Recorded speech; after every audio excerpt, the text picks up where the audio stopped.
Welcome to Let's Talk Travel with George and Deanna. Here's the big question for tonight. Are you feeling stuck? Probably go to therapy. Are you suffering from loss and grief? Probably go to therapy. Burnout? You go to therapy. Or you could just get on an airplane with us and fly away.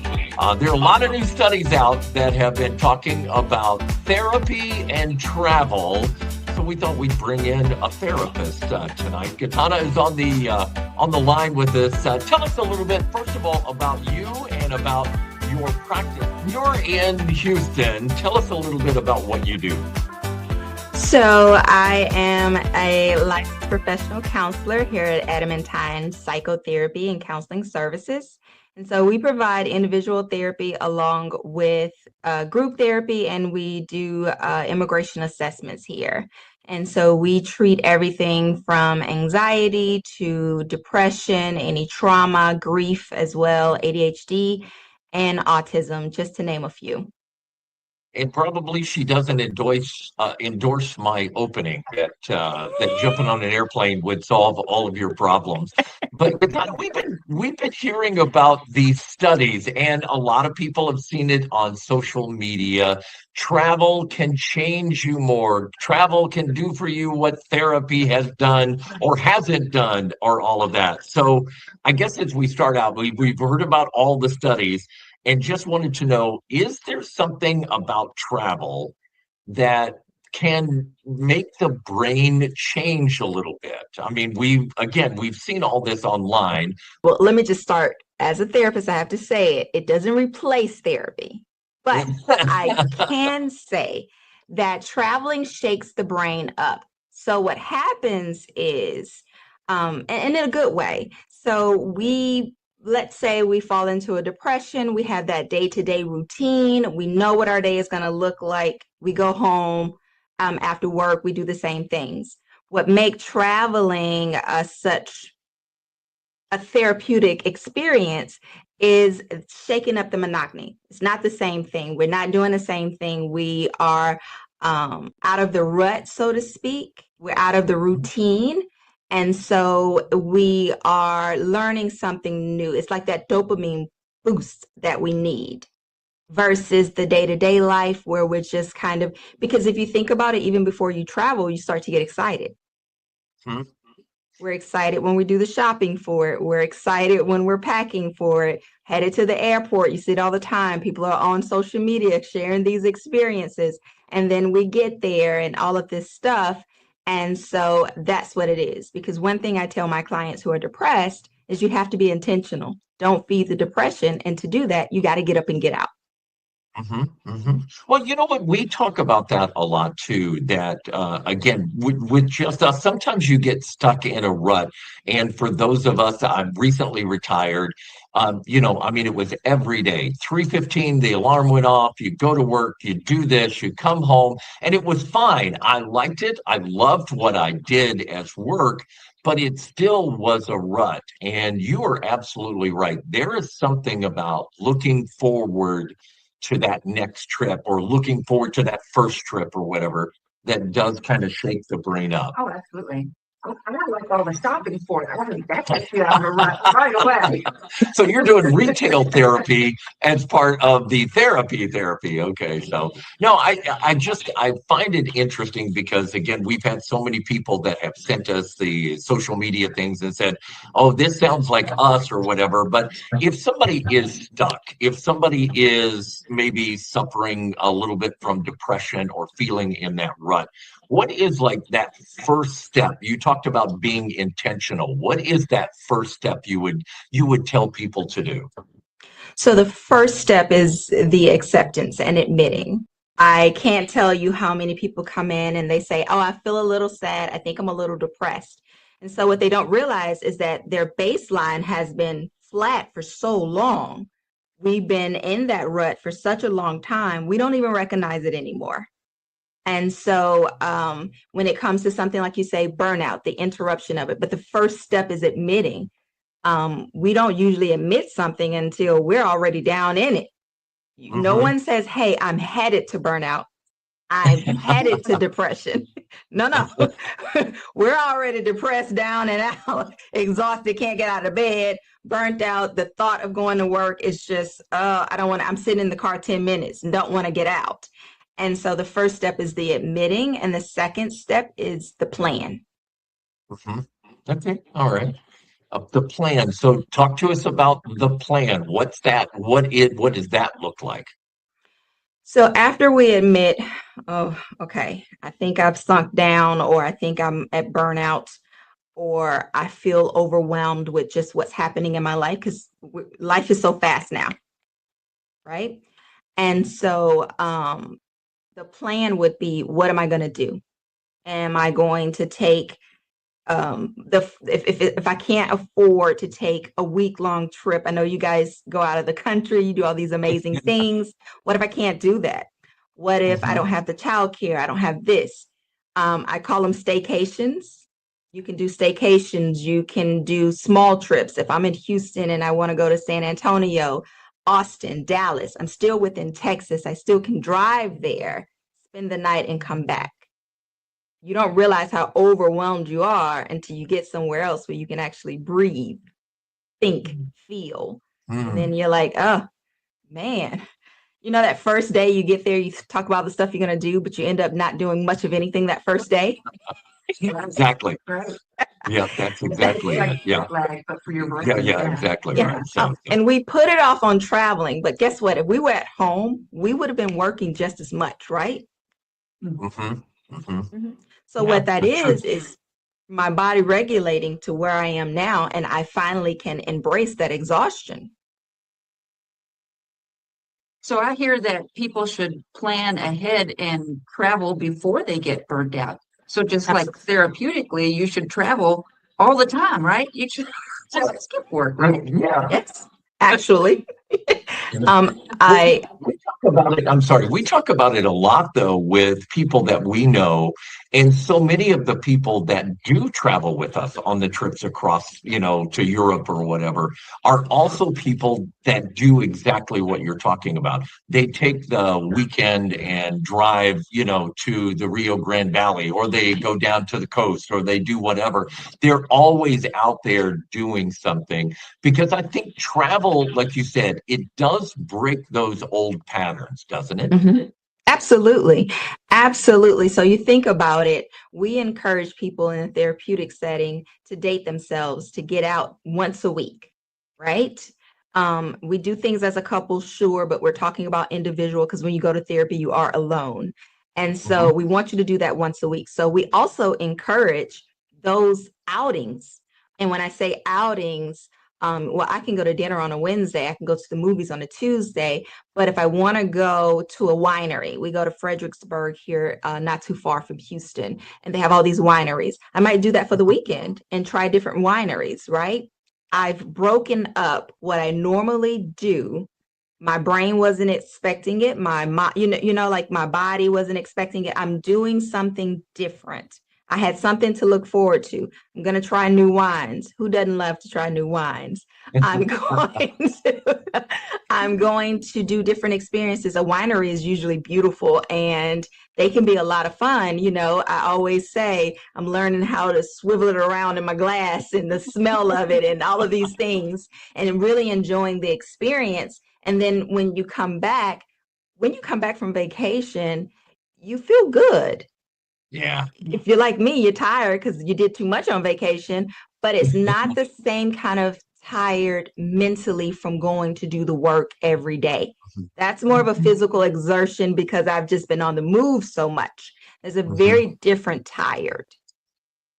So that kind of leads in. I love the we should date ourselves. We have a lot of singles, solo travelers. We have a lot of people who are hesitant to get out there.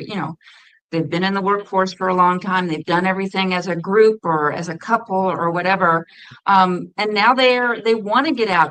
What advice would you have to give to someone who's really hesitant about taking that first step?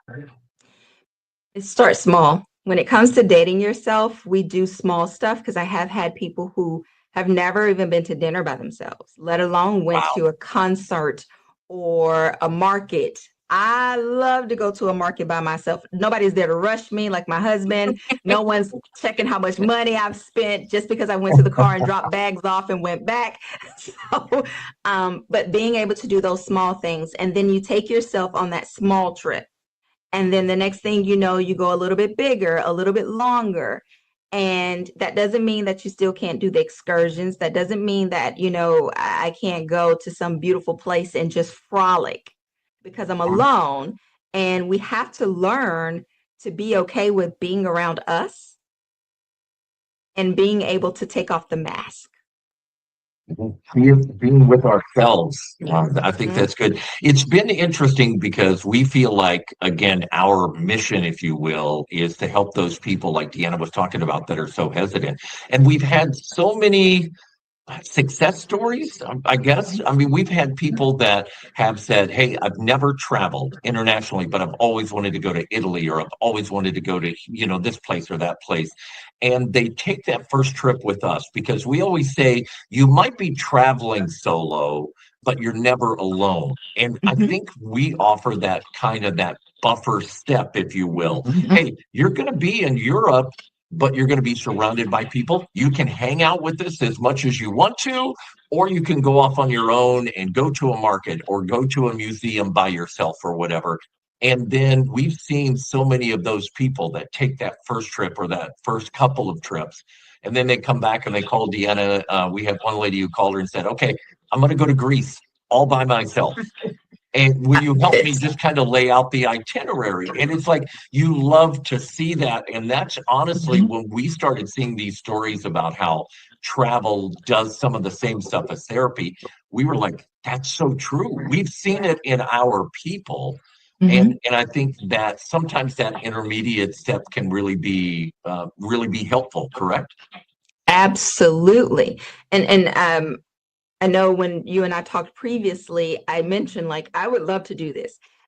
The reason being is just what you said. For someone who has never traveled alone, kind of want that experience. And I love that you said, you guys are in a group chat and you do all these things before, so we kind of get familiar with those people.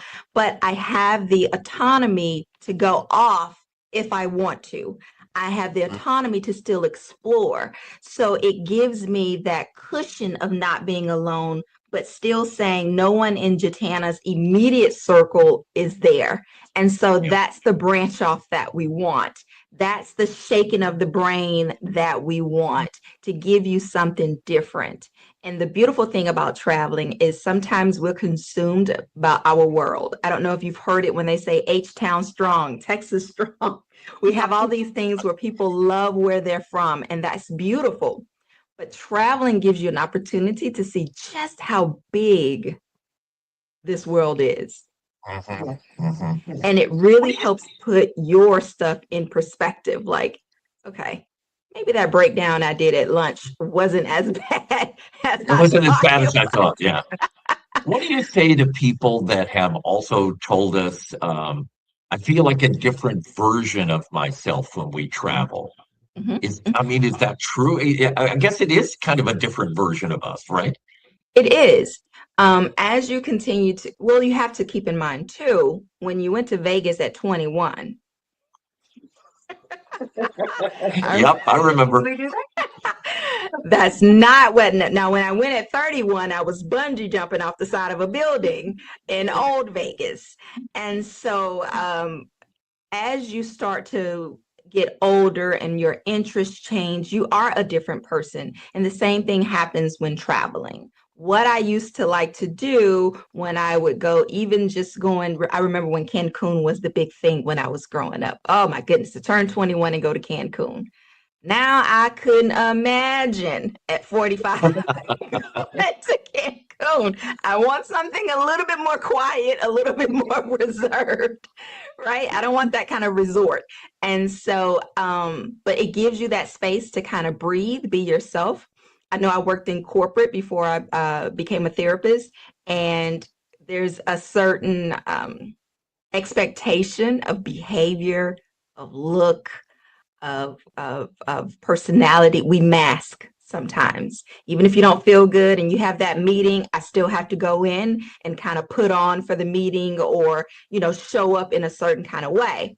On vacation, if I don't want to get out of bed, I ain't got to get out of bed. If I want to drink beachside, I can drink beachside. I can read a book and get sunburned. I can fall asleep. And I've done this. And the book was landing on my face. Yeah, exactly. Yeah. When Absolutely. I woke up. And guess what? I looked around and no one cared that I had fell asleep when I was reading this book. And so that's how you're a different person. It's because I can now finally breathe and just exist. I love that. Love that. Is there a way to travel intentionally to feel that? I mean, is there a way to think about going that makes you take your mask off and really, intentionally shake your brain up? Is that I guess that is a thing, but can you? Yeah, I'm there's kind of just a couple stumbling of here. things that You know you what I'm would talking give about? to people. It's like as you get ready to travel, Right. what are a couple of things you could do intentionally to get the most out of that, shaking yourself up? So one thing to do, because I've traveled with people and their depression came right along with us, right? They Right. don't really want to go anywhere. They're kind of isolated. They're kind of just giving you that half smile. It's to be intentional. As a therapist, I've had to learn when I'm off the clock, I'm off the clock. Otherwise, people's trauma was coming home with me. And Mhm. so you have to remember when you're vacationing, you're vacationing. Turn the cell phone off, turn the work, well, not, I mean, your work phone. I mean, obviously you would have your personal, but turn your work phone off, no checking of the emails, leave that behind. And so be intentional, even if I don't feel like doing much. I'm going on a cruise and we know I work 2 jobs. I'm getting my PhD, so I'm exhausted. So I did one